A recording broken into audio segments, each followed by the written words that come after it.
A new proposal to bring back a legendary Austin live music venue is running into a little bit of trouble this morning. The Austin Opera House, once owned by Willie Nelson, hosted music legends, huge ones like Etta James, Stevie Ray Vaughan, Muddy Waters, Tom Waits. There is a lot of history here, but it's been dormant since the 1990s, and some want to bring it back. But Candy Rodriguez reports, as some say from the neighborhood, they don't want this. Yeah, some of them don't, and that's because they're worried about the scope of the project and what it can bring with it, right? With any new development, we see that happening across the city and across the area. But today, it's just the first reading of the rezoning proposal for the Austin City Council. This comes following the city's Planning Commission recommendation in October, and you can expect quite a bit of discussion surrounding the future of this South Austin site.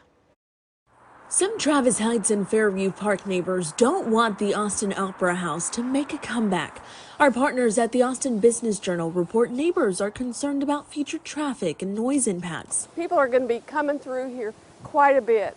Another concern, the proposed venue size is too large. Let's keep things sweet and like Austin is, you know? The revival of the Opera House at 200 Academy Drive is part of a mixed-use development proposal that could include up to 200 apartments. But before developers can even get their shovels in the ground, they need the Austin City Council to remove the Fairview Park Neighborhood Conservation Combining District, or NCCD. That's a zoning tool that protects historical districts. So we're hoping just to bring that back. We're just requesting the base zoning, what was actually the property was zoned for prior to 1986. And this overlay right now is preventing growth and development. In order to get rid of that NCCD, it would require a supermajority vote, or 9 of the 11 council members to say yes to the removal.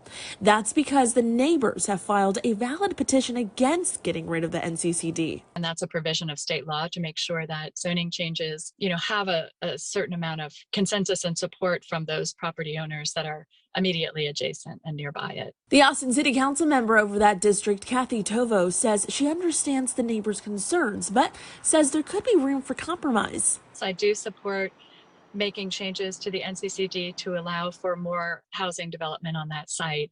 But I do support the neighbors' request that that venue be smaller. Yeah, and the property owner tells me they have been in contact with the community and they made the decision to scale back the Opera House from its original size. So we will see what happens with that proposal later today. Back to you.